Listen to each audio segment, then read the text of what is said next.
Hello, and welcome to my talk, Writing Robust Operators. My name is Illya Chekrygin. I'm a founding engineer at Upbound.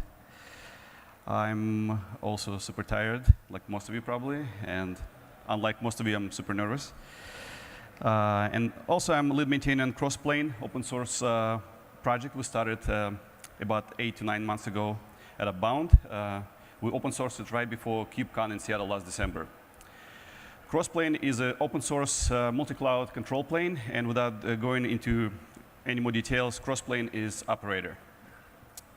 And this is what I've been doing for the last year and a half, writing operators, and today I want to share my experience and knowledge with you. The title of this talk is inspired by Paul Mori, engineer at Red Hat, comment in Kubernetes persistent volume control Go file. And today we'll spend the next 30 minutes reading all comments from PV controller that go in the entirety. So let's start from the top. Hello. OK, that was a terrible joke. That was a terrible idea for title. Didn't work out for Shuttle that well either. Program was canceled.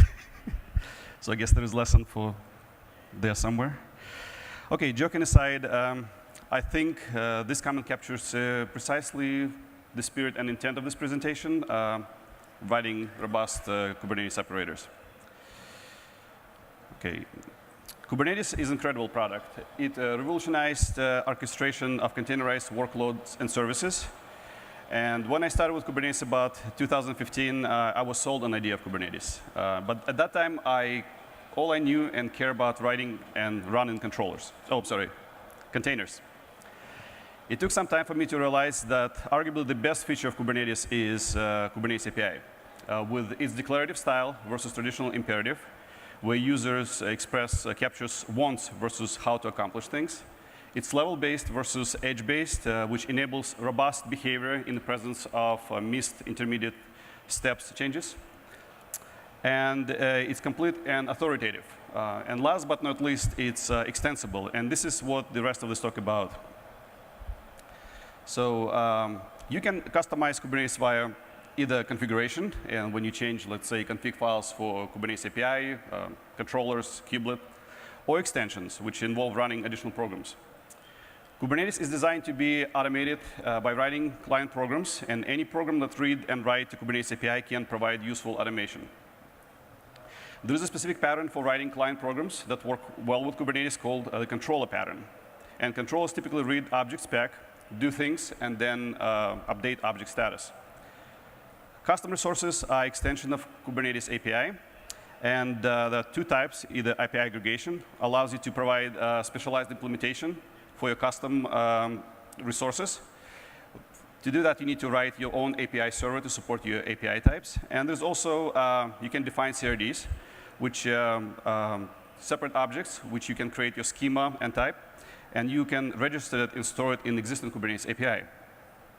This frees you from writing API server to handle your type.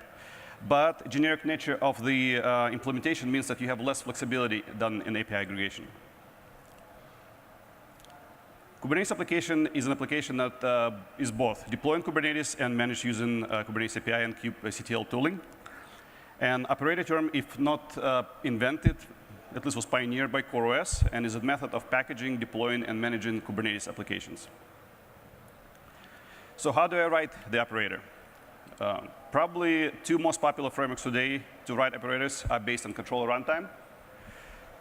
It's Kube Builder and Operator SDK. And this is a great time for me to thank all contributors to Kubernetes 6 controller runtime, especially Direct X-Men 12 Sally Ross. I don't know if he's an audience, or maybe he will be watching this presentation later on, for super amazing and super useful project. I've used Kube Builder to bootstrap multiple projects we started on Upbound, including Crossplane. So this I'm the most familiar with. Metacontroller is a different take on extending Kubernetes by using Metacontroller server and the Lambda controllers and Lambda hooks. In their own words, Metacontroller is an add-on for Kubernetes that makes it easy to write and deploy custom controllers in the form of simple scripts. And this is fresh off the press. I read today the shell operator was just announced. And I didn't look too much into it, but it kind of very cursory look from reading the initial blog post.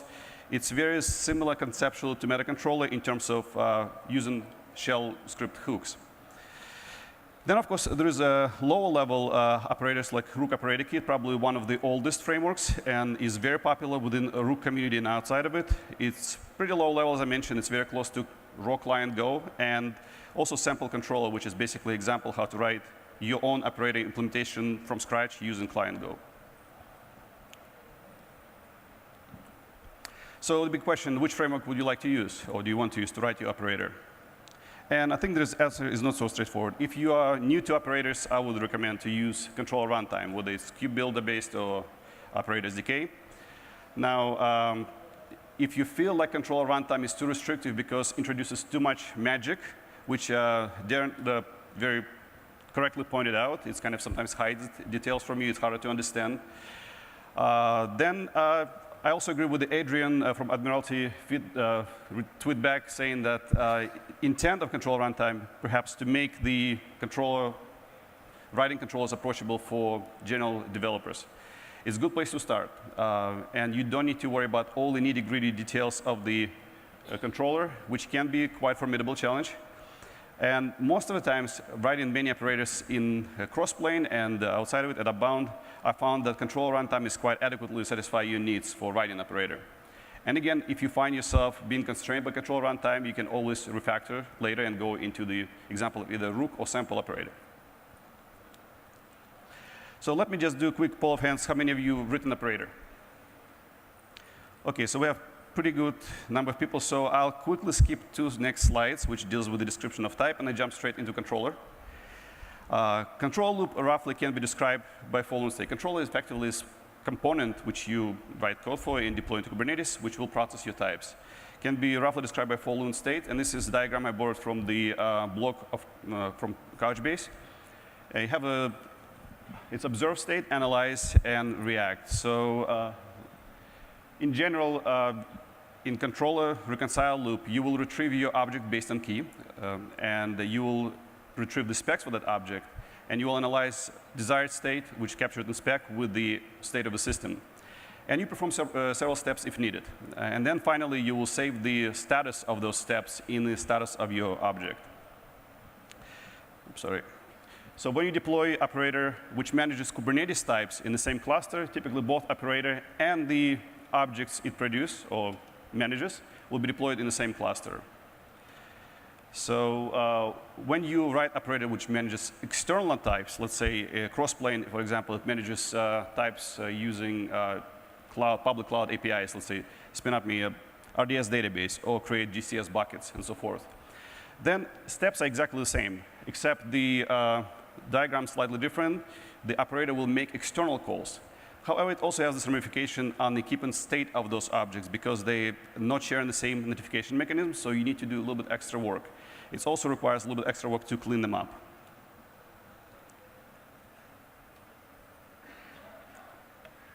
So just as you write managing internal states or internal objects with operators, you will use Kubernetes API and client Go.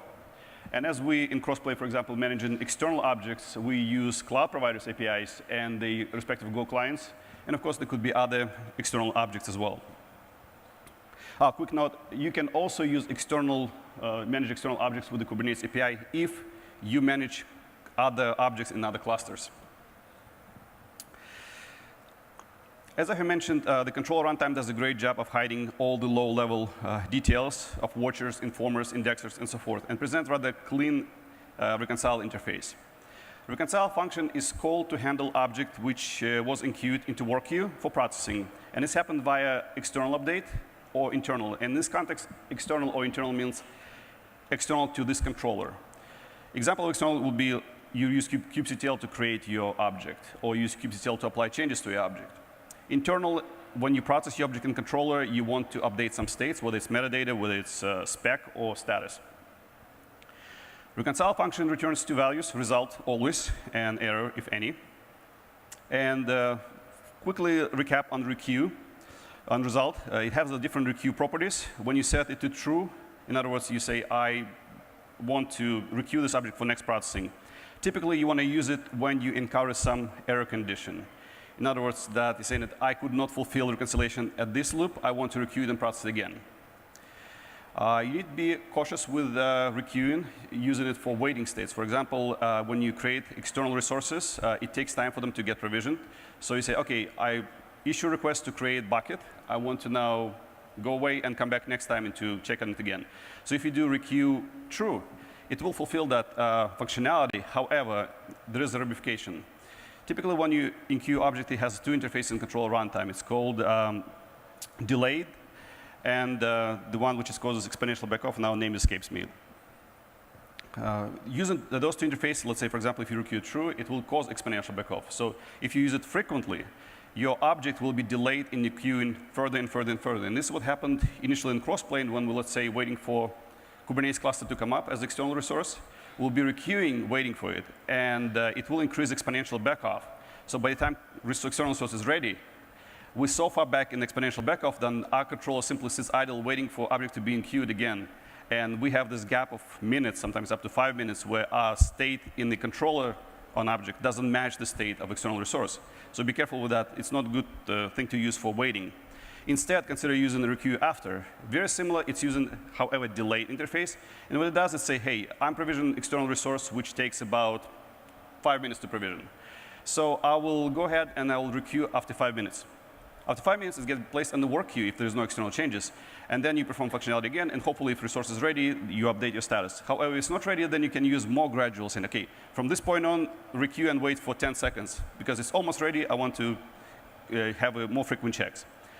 Also, be careful, again, requeue after with very granular calls, because if your object will never get in ready state, never get successful provision, and you're doing this very quick checks, you're basically going to be thrashing your operator system, continuously spinning the loop.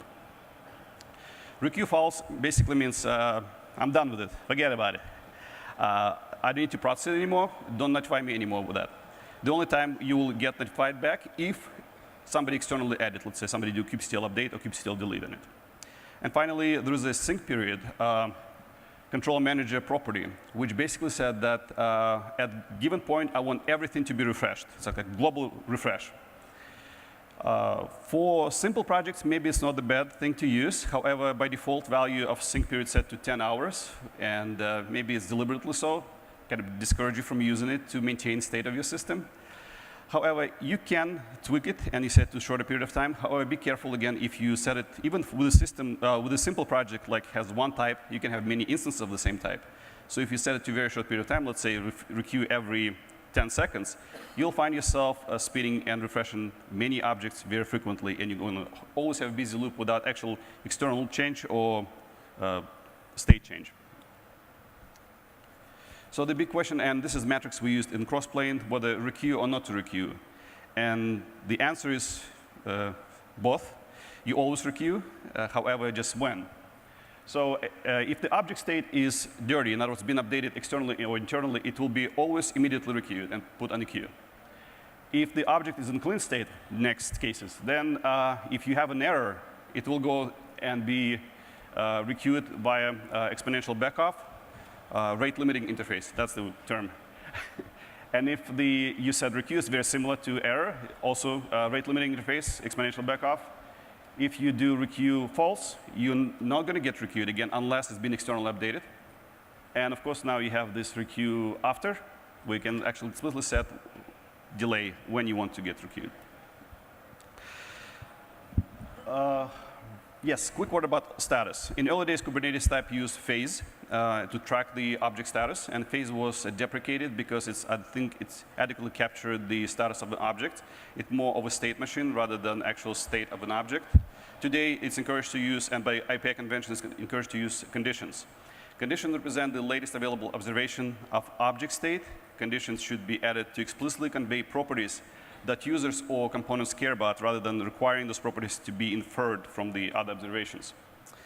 Once defined, conditions should be treated just like an API, meaning that any changes cannot be applied arbitrarily and have to be considered for backward and forward compatibility. Objects may report multiple states conditions, and new types conditions may be added by third-party controllers. Therefore, conditions represented by a slice or list where you have all of them have similar structure. All conditions have a type, And those types should be specific for your application. All of them have a status, whether it's active condition or not, true or false, and unknown. Reason, it's a single word camel case description of the condition, and message is more expanded message, why this condition was activated. And finally, have two timestamps. This is all captured in the API conventions. The link at the end of the slide deck in references. We use last transition time. We didn't use Heartbeat, or I didn't use Heartbeat. So you typically use the timestamp to set when condition been activated. Word of caution about timestamp, using timestamp. You want to set that time only when condition being set, in other words, being changed. Initially, we had controllers which basically say, OK, condition, unset all condition when I'm processing, and then at the end, check the condition of the object and set match in one. And what created that we had the object resource which was always in ready condition, ready to go. However, since we perform this check all the time, we will always update the last transmission time, which in turn created object to be always in dirty state, meaning that we always perpetually were requeuing the same object, even though there were no changes to state, neither external nor spec. So be careful on that. You only want to activate, set this timestamp when condition being activated or deactivated. All right, this one is concurrency, yes. So typically, controller runtime has a single go routine per controller, per type. So if your project have only single type, you will have single go routine controller. If you have multiple types, all controllers will be run in separate go routines. Controller runtime supports functionality to run multiple go routines for controller. We haven't used it, but I think you have to provide your own bookkeeping, so you don't want the same instance being processed by multiple controllers. Also, another consideration is to make, if you make in a call, which let's say you reconcile object, and you have to make external call, which takes long time to fulfill, typically you don't want to block your controller, because all the other instances of the same type will be queued and will be waiting to be processed. So let's say if I'm spinning up a resource which takes 5 minutes to provision, I don't want to sit and wait for the response to be ready, because other resources will be sitting in the queue saying, oh, well, we need to go too, and nothing's happening. Instead, what you want to do is say, OK, mark it as a pending, and I'll come back next time and check around on the status of this provisioning. You can spun up separate Go routine and say, OK, return, reconcile no, and go ahead and go do processing and wait in different Go routine. However, again, you need to be mindful about the concurrency. So you need to do bookkeep and make sure that you don't process the same instance by multiple operators, multiple controllers. So don't block, don't branch, and take everything here in this slide and in this presentation with a grain of salt. This is kind of my experience. Your mileage may vary, so you may have different needs. OK. Status. Yes, you may have need for additional fields in your status besides the conditions. Typically, your application creates other things, like you say, create service or create secrets, and external resources as well. So sometimes it's nice to propagate those states back, and especially if you're using additional printer columns in your definition. It's nice for you user types get my type, and it gets additional columns which attach to it via status. So this is an example of one of the cross-plane, which I think it's Kubernetes cluster, which shows the endpoint of cluster, cluster name, and some other things. So those things you can put in status as well. And of course, now there's other things like running operations. Some cloud providers, instead of provision resource and saying, OK, I've got it, it's pending, come back, and when you ask, give me resource, said, OK, it's there, but it's still in pending state. Some cloud providers will actually say, here's the ID of operation. So instead of and when you ask for resource again, it says, oh, it's not found because it's not being fully flushed out yet. So instead of inferring about resource, you need to infer now about the status of operation. So you may want to save that operation ID into your status in the object. So this way, next time when you reconcile and you see, oh, yeah, I have pending operation going on against this cloud provider, go ahead and use that operation ID, infer what is the status right now. Is it finished operating or not? It's a little bit clunky, but I think that's the only way to kind of keep track of those processes, because ironically, same cloud provider will treat create and update as a single call. So what happens that you say create is, OK, I'm creating. It didn't exist before. But if you turn around and say create again, it will actually issue update command, because it will see that there is create operation pending, and which ultimately would lead to failure. So kind of needs to be careful about that. OK. This is a very interesting topic, and I think we've got it wrong, or I've got it wrong several times. So how do you delete things in Kubernetes? When you delete an object, Kubernetes API marks it for deletion by setting deletion timestamp in metadata. And then it updates the object, which makes it dirty, and then object triggers to be put in the queue. And that's where your reconciler gets called, and you try to kind of retrieve that object. And so what happened next is kind of up to you how you implement your delete logic, if you need any. Know that once object is deleted, it cannot be undeleted. So kind of any future updates to deleted object will be ignored by Kubernetes API. And if your controller does not create any children resources, internal or external, then cleanup is rather straightforward. Upon the object deletion, object gets automatically garbage collected by API and removed from the API. Your reconciler will call one more last time with key, and you'll attempt to retrieve an object, and you get 404 object not found, which is OK in this case because it's already been garbage collected.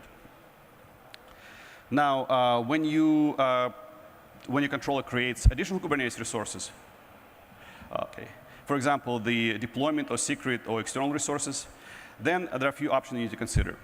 Typically, almost always, you want to assign object reference for Kubernetes resources. Object reference on the children resources which point on a reference, which point to your parent object or parent controller. Thus, when you delete your parent, again, you don't have to do anything special, and your children object will be automatically garbage collected as well. So it will delete a parent, garbage collected, and cascade delete all children objects. OK. If you don't assign owner reference, then what's going to happen if you delete your parent, your children, and the parent gets garbage collected, the children become in orphan state, and then you have to perform additional steps to clean them up, which may be not good. If you want to perform additional cleanup steps, then you must use finalizers. In fact, this is the only way to handle deletion on external resources. That's kind of effectively what we do in Kubernetes on crossplane. Object metadata contains definition for list of finalizers. There could be more than one. And as long as finalizer list is not empty, the object will not be removed from the API. You can set finalizers in different way. For example, when you create your type, let's say kubectl create, your YAML may contain already metadata finalizer in it. You can also set it via default in webhook, or you can set it in your reconciler. First time when you encounter this object, saying I'm reconciler, I'm creating children object, let me set finalizer. Now, with set finalizer, when you delete your object, reconciler gets notified, and it retrieves an object because it's not removed from the API. It will examine if it has deletion timestamp.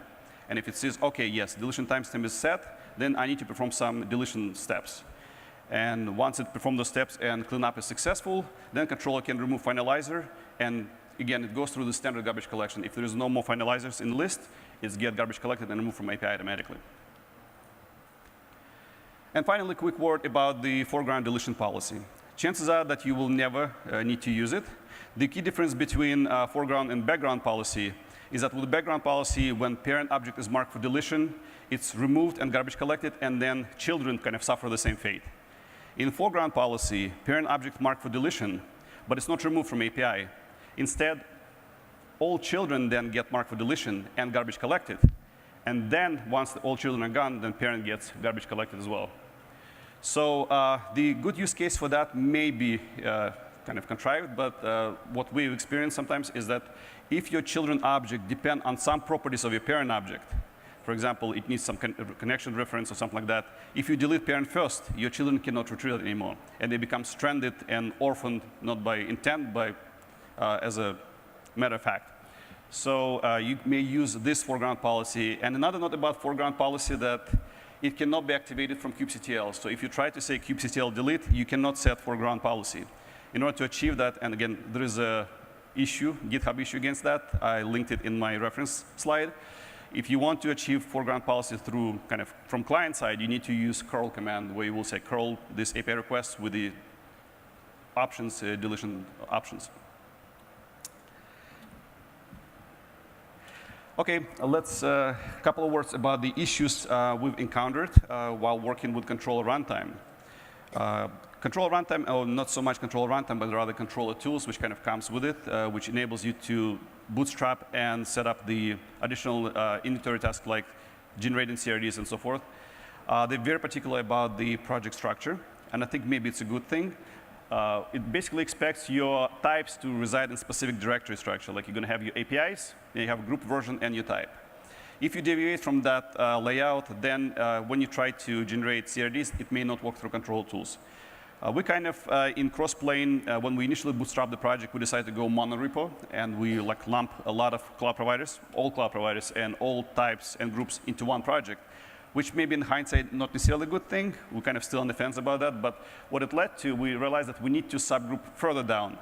But then once we did that and tried to use controller tools to generate CRDs or update CRDs, we started getting errors, and we ended up to actually patching controller tools to handle this specific condition. I initially created the issue in the control tools, but then I realized that maybe it's a good reason why that structure in the first place. You want to keep things simple. And what no better example how to keep things simple is testing. When you use KubeBuilder, I'm not sure if it's KubeBuilder properties or controller runtime, it will automatically generate tests for you. It's kind of scaffolding for your tests for both type and the controller.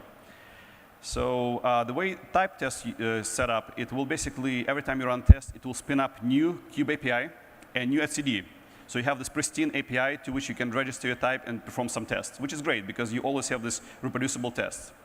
One thing you need to worry about if you have a very busy project with a lot of groups, with a lot of types, the way Go run test, it's per package. So many packages can run in parallel in Go.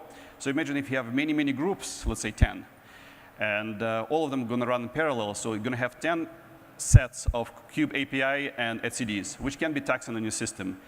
Before, if we don't put any clamp on it, how many we can run in parallel, if I try to build or run tests for control crossplane in my laptop will freeze for like 5 minutes. I cannot do anything now. So we had to actually clamp down and make file to say, OK, use this ratio, CPU cores per how many parallel Go tests you can run. And that's, I think, could be a good testament why you want to keep your project simple. Don't kind of try to attempt to lump many different types, many different controllers, rather than have the specific, maybe dedicated things. What else? Yes, and there are other issues. This one I want to highlight. You need to be mindful about the stale reads through controller runtime. When you update your object, it always increments the revision version on your object metadata. However, when you read that object again right away from the controller runtime, you may get cached version which actually have a stale revision, in which may lead to this error. Probably some of you saw this error when you try to, let's say, kubectl dump in the YAML and then apply at some point later, but when the revision been changed, it will reject because it said, hey, you have a stale copy of the object. So it's an ongoing issue. It has a link in reference slide, so you can check it out also.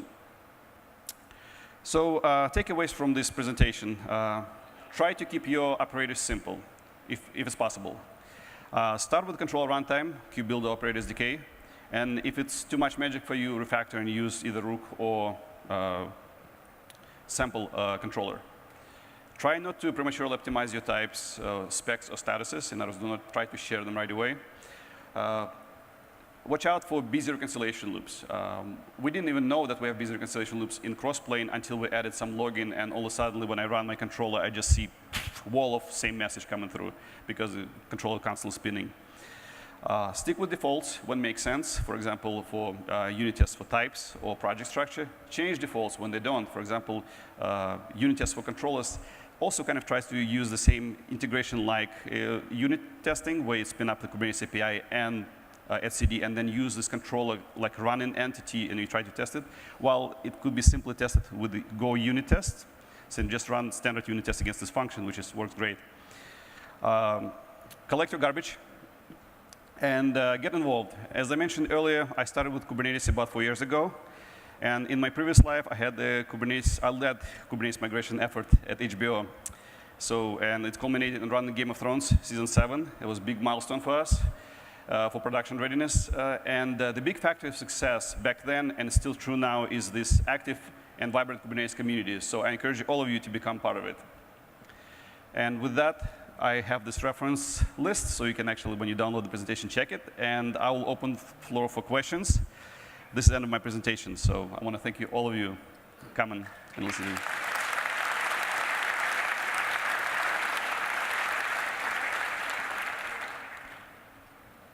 And just a reminder again to rate the session at the end.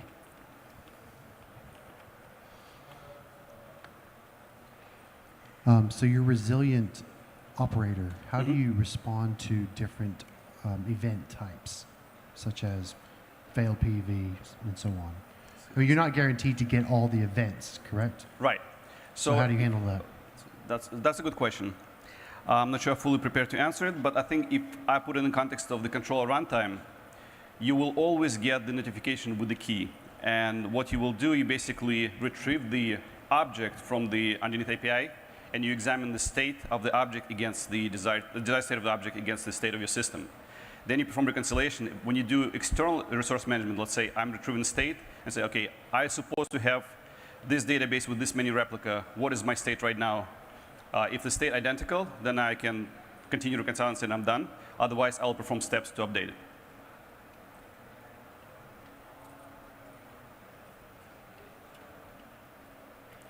No more questions? First slide, very first. Okay.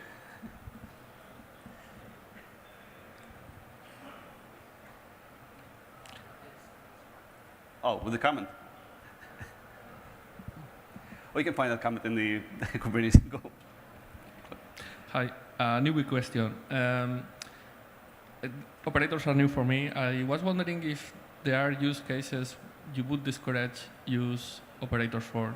I'm thinking, for example, there are many things that you could do either in a CI/CD pipeline or in an operator. I was wondering if there is a pattern to help decide when some functionality should be implemented in a place or another. It's hard to answer this question without knowing specific details of the CI/CD steps or anything like that. I would say that you can use operative almost for anything. Effectively, whatever it's kind of specific logic for your type, you can manage anything outside of Kubernetes too. Good use case example, we're managing provisioning external resources in the public cloud. So you can manage it to do that, or you can manage external resources in other Kubernetes clusters. You can manage things in your nodes. So it depends what you need.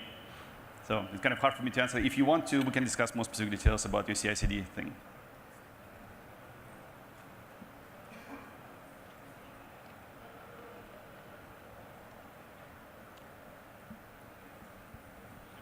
Thank you. And can you tell what, in your experience, will be the better framework? So what would you use, KubeBuilder or OpenSDK? Or maybe you've encountered some problems with one of them and choose another? Yes, that's a good question. I think that I briefly touched on my slide deck. I think it depends. I think both KubeBuilder and Operator SDK are very compatible. I looked at Operator SDK one we just announced before they were based on the controller runtime. So kind of, for me, that was a little bit, that's when I decided to go with the KubeBuilder first. Now, since then, they changed, and they're using controller runtime underneath, and I checked it briefly about 2 weeks ago, and I generate new project, and I kind of briefly look at it. Scaffolding looks very similar. So it's almost, I would say you can use either or, whatever you're more comfortable with. I like, personally, KubeBuilder because I'm more familiar with it, for once, so this I've been using. But I also like the ability to control tools they provide to generate the CRDs and regenerate the schemas and everything like that. So it's really nice. It also have this nice comment-based annotation where you can say, hey, KubeBuilder, generate this, when I have the slide with custom columns. You can actually don't have to do it yourself. You can put these comments, KubeBuilder comments, and it will happen automatically for you. So there's a lot of niceties. I'm sure probably Operator SDK has also similar things. I just don't know them. So you can use either or, you'll be equally successful. Okay, I think we have time for one more question.